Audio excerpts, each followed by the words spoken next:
Welcome to the College Admissions Process Podcast presented by Prep Expert. Prep Expert offers live online SAT and ACT courses with the best score guarantees, instructors, and curriculum. Go to prepexpert.com to guarantee your child's success. I'm also excited to share my book, Straight from the Admissions Office, a review of my biggest takeaways from the first few hundred podcast episodes. It's packed with direct insights from admissions professionals and practical tips to help students and their families navigate the college admissions process. You can find all of the information in the show notes. Welcome to The Cap, where we are here to speak with college reps and other professionals in the field of college admissions to help answer all your questions and guide you through every step of the process. So if you're serious about college admissions, you've come to the right place. Are you ready? Let's talk about it. And now, here's your host, Dr. John Durante. Welcome to The Cap, the College Admissions Process Podcast. I am your host, John Durante, and it gives me great pleasure to welcome Jody Gore, who's the Assistant Director of Admissions at the University of Michigan. Now, we had the University of Michigan on for episode number 12. That was released back in March of 2022. Jody was also on our panel at the NYSACAT conference, and it's a pleasure and honor to have him here for this one-on-one conversation. Jody, I cannot thank you enough for your support. How are you today?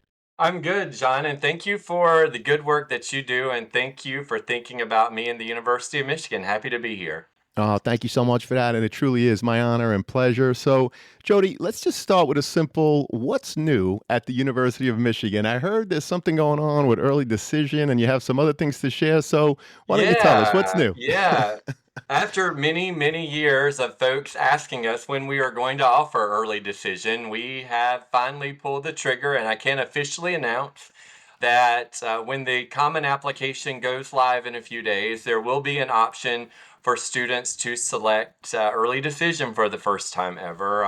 And I don't expect it to be any different than most other standard early decision agreements. Students are encouraged to speak with their families, talk to their high school counselor, maybe even do our net price calculator, just to make sure that they're comfortable when they are making that early decision commitment. We are still going to offer early action.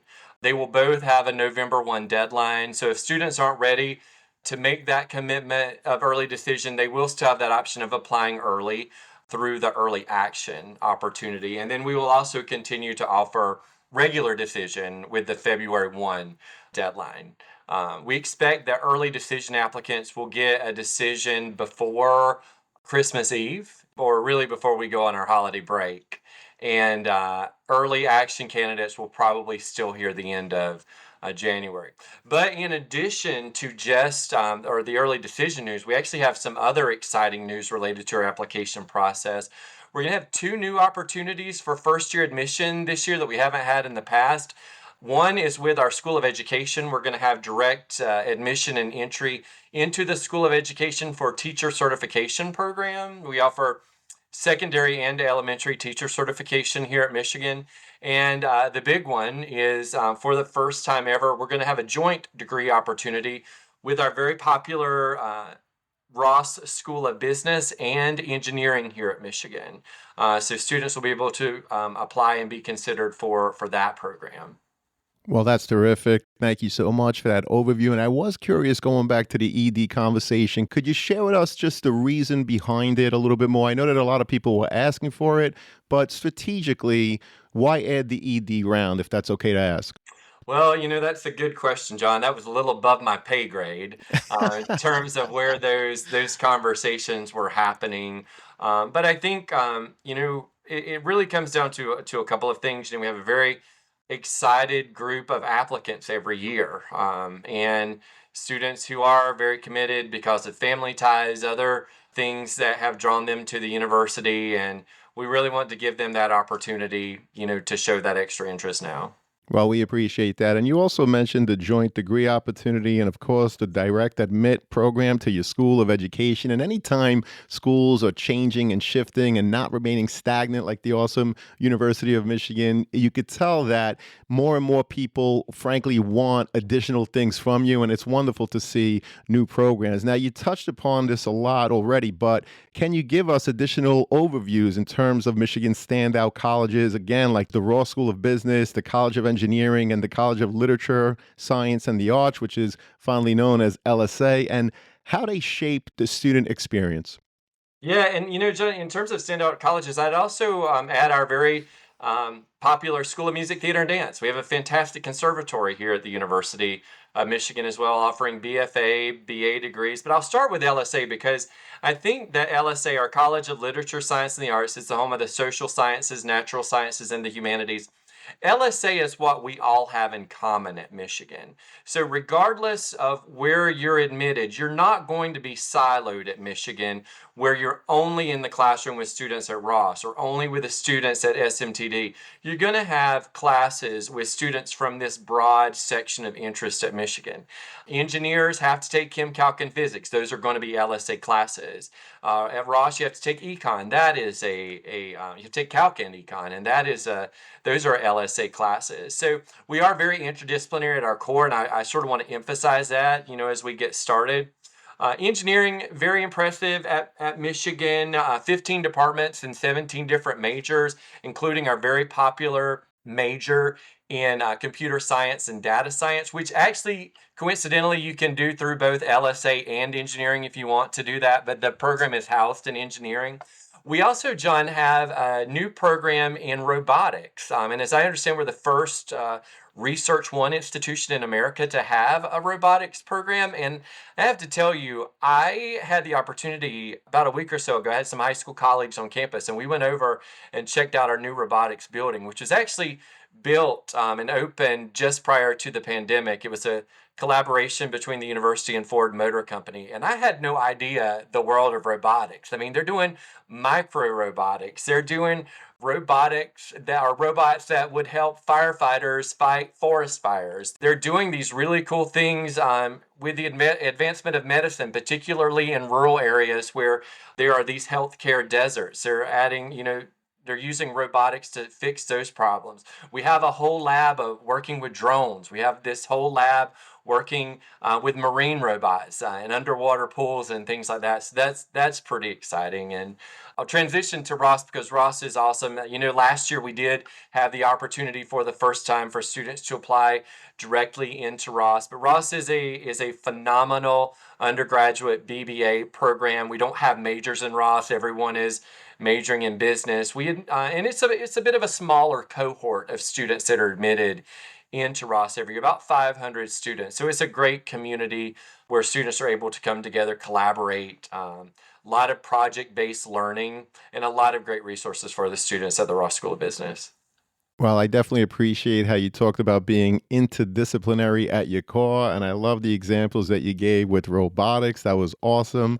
Now, Jody, Michigan, of course, is part of the Big Ten, which brings a lot of attention to athletics. But beyond sports, what does being in the Big Ten mean for students in terms of collaboration, academics, and, of course, opportunities across institutions? Yeah, John, a lot of times people ask me what my favorite tradition is at Michigan, and I will say my favorite tradition at Michigan is winning. We are very proud of our athletic teams here at Michigan. Some of the most successful in college sport, and it does add a lot at Michigan in terms of camaraderie and spirit. But I will say there are a lot of students here who could care less about sports, and that's absolutely fine. They still have an opportunity here. But we are proud members of the Big Ten Conference. We're charter members of the Big Ten Conference. I know there are a lot of new schools that are jumping in the last few years, but we've been there since the beginning. And in addition to being an athletic conference, there is a lot of collaboration across the Big Ten schools. There's what's called the Big Ten Academic Alliance, where we're doing a lot of collaboration with things like research. We're doing, we have a great interlibrary loan system. One of the things that I think students get most excited about, though, are some of the study abroad agreements that we have. I recently learned the University of Michigan does not have a study abroad program where our students can go to Antarctica, but Rutgers does. So our students are able to enroll through the program at Rutgers, pay their Michigan tuition, get their Michigan financial aid to help pay for it, and then have a pre-agreed standard of how that credit will transfer back into the University of Michigan.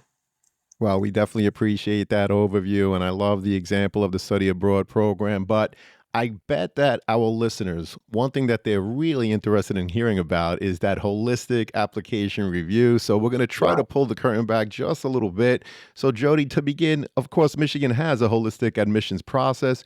Can you walk us through how applications are reviewed and what elements tend to really carry the most weight for those thousands of students that apply each year?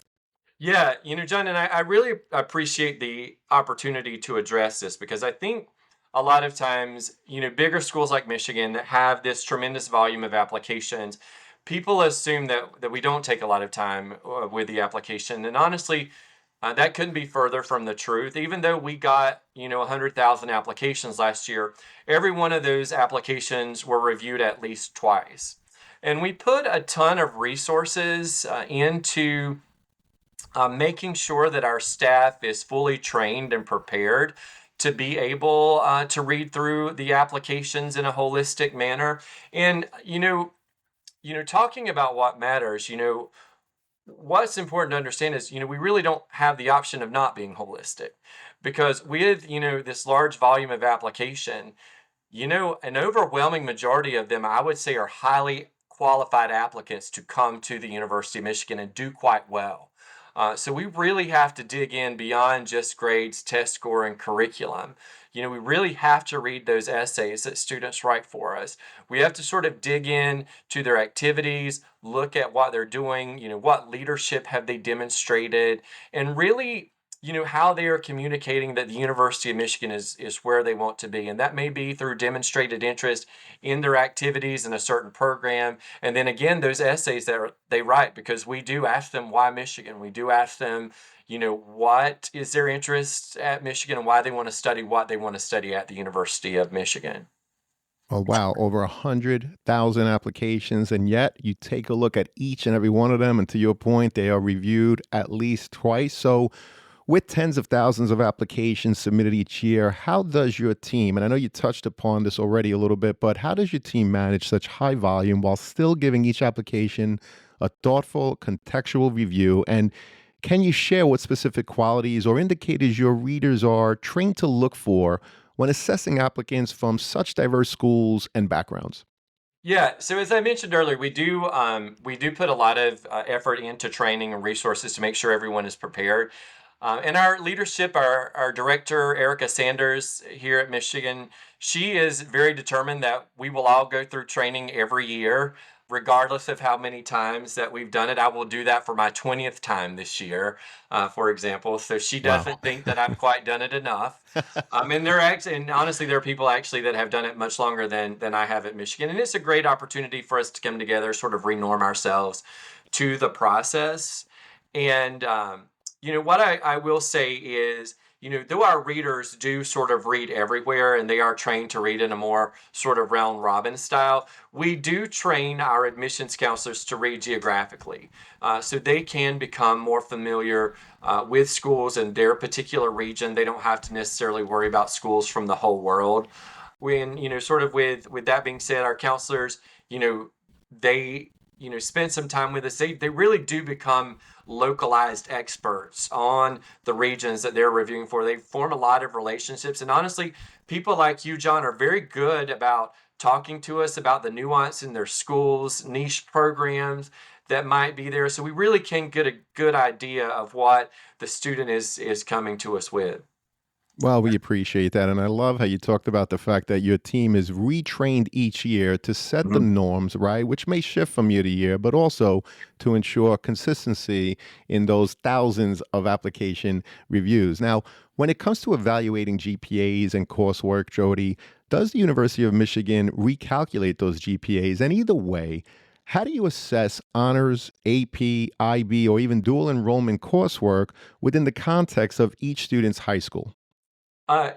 We do recalculate GPAs, John, and there's a really simple reason as to why that we do that. And that is because as many different high schools as there are out there, there are about as many ways to calculate a GPA. So we kind of have to. And a big reason that we do that is because there are differing amounts of rigor at different schools. We don't want to hold it against a student, if their school doesn't offer as many AP classes as the school down the street. Or maybe we don't want to hold it against a student because their school has decided they don't want to be confined by the AP curriculum. And there are a lot of schools that I read applications for everywhere where that is the situation. They want to actually go beyond that standard College Board AP curriculum, and they don't have any labels on the classes that make up their curriculum that their students have the opportunity to take and for us to see on their transcript. So it is, again, very important for us to become experts to those schools so we can start to see what the norms and what would define a rigorous curriculum in context of what the opportunity is in that school. And at that point, we'll look at that in context to the grades that they've earned in the classes and the GPA that we've recalculated. Well, I appreciate that. And there's definitely a myth amongst parents that they think, okay, we're ABC High School. Michigan is only going to admit 3 from our high school. However, the school that's 5 miles away, well, that school is going to have up to 10. Is that a myth? Is there any truth to that? We do like representation from many different places. I will say that that is an institutional priority, but I've never, and I read applications for the 5 boroughs of New York City. So, I've never heard, I can only have so many apps from Bronx Science and then I can get more from Stuyvesant. We really don't read applications that way. I appreciate that. And Michigan, of course, is still test optional. Yeah. Jody, can you share advice on how students can decide whether or not to submit their standardized test scores and how these test scores, when submitted, are considered in the broader context of your application review? There are a couple of things I sort of think of when I read applications, because I read applications, like I said, from New York City, but also from schools in Michigan. And, there are some times where schools have, test in policies where it is a, pretty talented pool and the test score averages are very, very high. If I don't see test scores from a school like that, I'm not that concerned about it. In Michigan, though, a student may have really good test scores in context of their community, but they don't see that they're within our middle 50% range. So they are a little scared to send us those scores. And I actually say, your scores are usually pretty good sometimes in the context of your community. I've had situations where I've seen the scores reported in the Common App, but maybe they had asked us to not consider them, and I've asked them to reconsider that because the scores are really good in context of their school. Again, though, if you don't feel that the score is reflective of, your possibility of success at the University of Michigan, you're not obligated, and we don't hold that against you. I feel like we do have enough other stuff, John, to make a good holistic information with all of the other information, particularly related to school profile, the information we get from high school counselors, the teacher recommendations that we ask for. So we really have a lot of other information if we don't have test scores.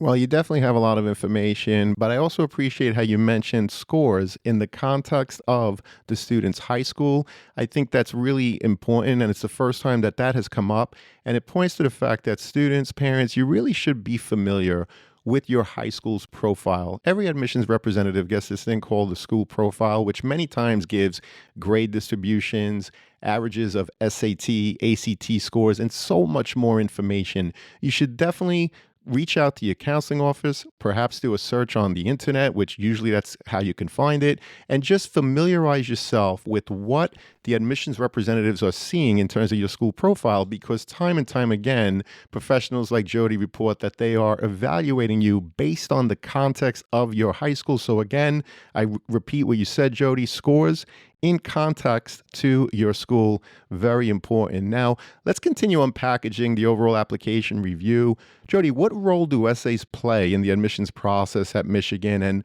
what are you hoping to learn about an applicant through their responses to the University of Michigan specific questions?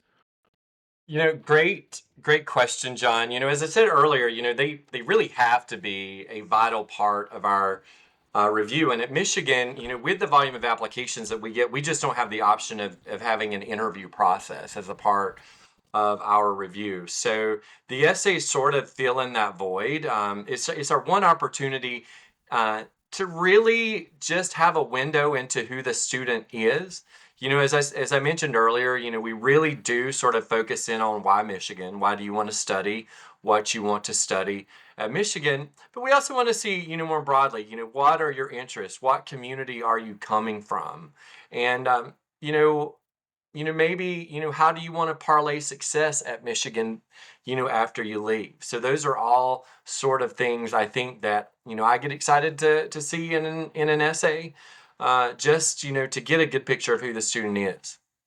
Well, I appreciate that. And you keep pointing to the Why Michigan Yeah. essay. So, Jody, I was curious if a student is able in that Why Michigan essay to demonstrate their understanding of the University of Michigan, your mission, your philosophy, your core values, what they did in high school that's in line with it, what they plan to do, not only once on your campus, but to your point, even after leaving. If they're able to do that in those short essays, by the way, will that put them in a better light? And of course, there's never any guarantee of admissions, but in terms of that portion of the overall application, is that something that the students should, focus on achieving?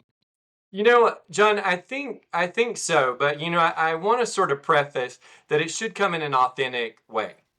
Right. Not in a way where they're sort of telling us what they think we want to hear, but really, there needs to be some real authenticity there in how that comes across. Well, we really appreciate that. Thank you so much, Jody. And can you share how many students are in your incoming first year class? And how do institutional priorities like increasing geographic diversity, supporting first gen students, or maintaining in state representation play into your enrollment strategies? Yeah, great question, John. We this year have about 7,000 incoming first year students at Michigan. That has grown quite a bit over the last few years, and that's been nice for our community to grow a little bit here at the University of Michigan. What I would like to say about institutional priorities, the first thing is, we are the public flagship institution for the state of Michigan, and we'll always put Michigan first. And at least, well, a little more than half of our class, will be students from all over the state of Michigan, every county, uh, all communities, from the Upper Peninsula to Southeast Michigan. We're really, really proud of how we serve the state of Michigan. But we also understand that students in Michigan, gain a lot from having students that they will get to know, they will become friends with from the rest of the world. So having the opportunity to be an institution that attracts such a high quality student body from around the world still matters quite a bit. We do want students from all 50 states. We do want, a good international representation as well. And, in terms of our institutional priorities, I always think back to a former president at the turn of the 19th century, at the turn of the 20th century at the University of Michigan, James Angel. He said that he wanted the university to offer an uncommon education for the common man. We say the common person now. And that's always going to be a value at Michigan. We're going to offer generous financial aid.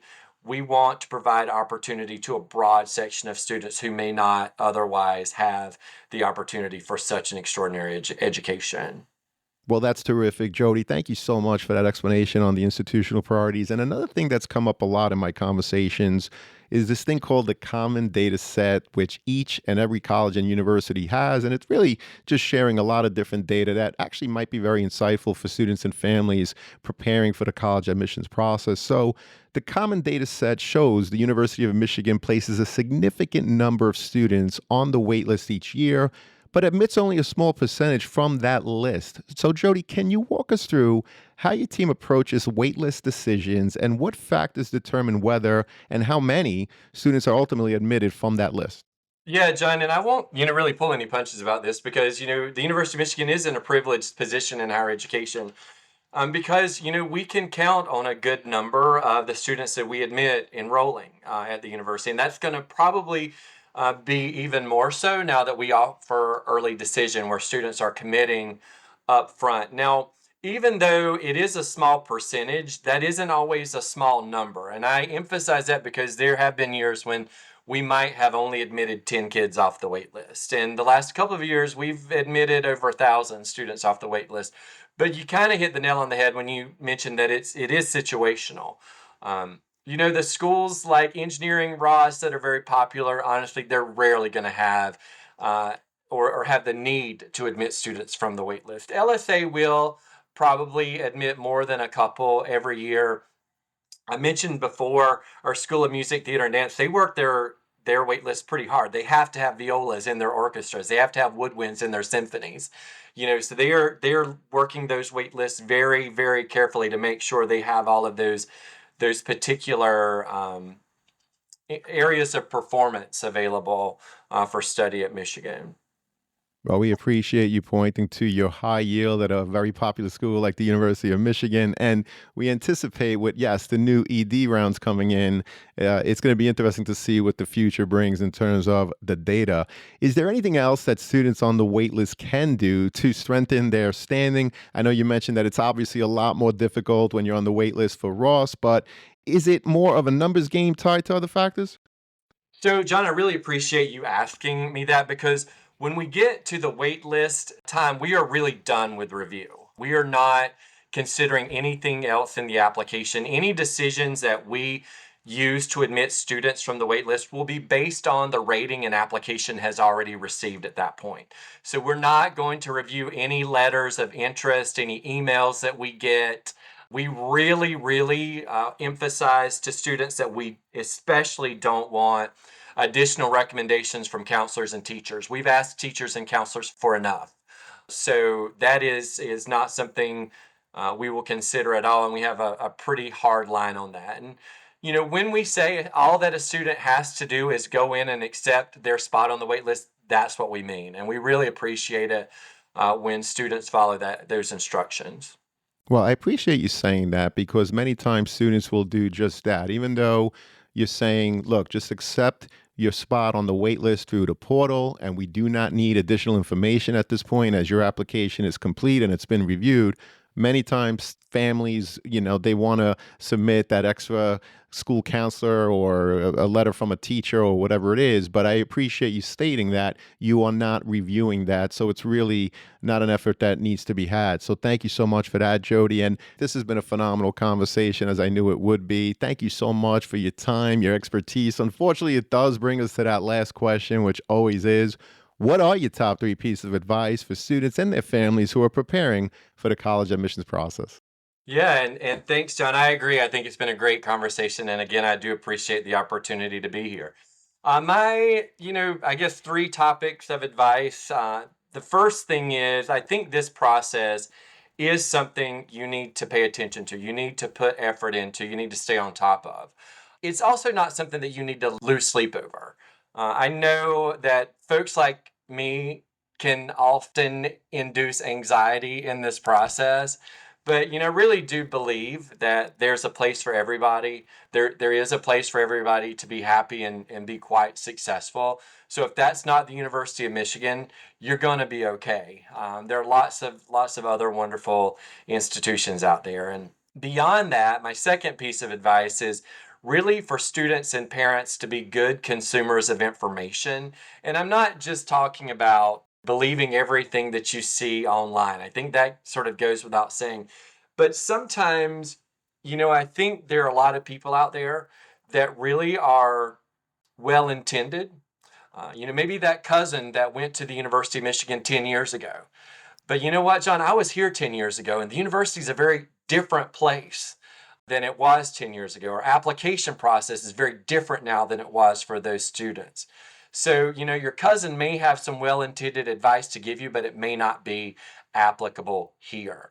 So talk to folks that really are the experts here, your high school counselors. And then my final piece of advice is talk to us because, we're real people. We're here to help. We give lots of opportunities for students and parents to engage with us through high school visits, through the college fairs that we attend. even a lot of virtual opportunities. We at least once a month have a virtual information session and a virtual question and answer. We even bring a current student on for students to ask questions too. So there's a lot of great ways for you to engage with us and really ask the people directly that have the answers for you. Well, that's tremendous advice. And Jody, I think you know that I put the Office of Undergraduate Admissions obviously in the show notes, but that virtual program that you have once a month where you bring a current student or anything else, if you have links that you want to share with the students and families that are listening, and by the way, the many counselors that listen, please send it to me. And of course, I'll make it available in the show notes. Once again, Jody, this was phenomenal. I'm so grateful that you came back on the podcast to share your expertise. Thank you so much, Jody. Thank you, John. Again, I appreciate you thinking of me, thinking of the University of Michigan, and we're ready for a new application year. Looking forward to getting applicant pool with many wonderful students again. Well, I really appreciate it, as I know that this conversation is going to help so many students, families, and again, school counselors as they navigate the college process. So, Jody, thank you so much. And one thing left to say to everyone out there, good luck with the college search all. Take care and best wishes. Thanks. Go Blue. Go Blue. Thank you for joining us on this episode of the CAP, the College Admissions Process Podcast. We hope you enjoyed the show. If you did, please don't forget to tell a friend and follow us on Facebook, Instagram, Twitter, and wherever you listen to your podcasts. I am your host, John Durante, and I look forward to seeing you on the next episode of the CAP. Thank you for listening to the College Admissions Process Podcast presented by Prep Expert. Prep Expert offers live online SAT and ACT courses with the best score guarantees, instructors, and curriculum. Go to prepexpert.com to guarantee your child's success.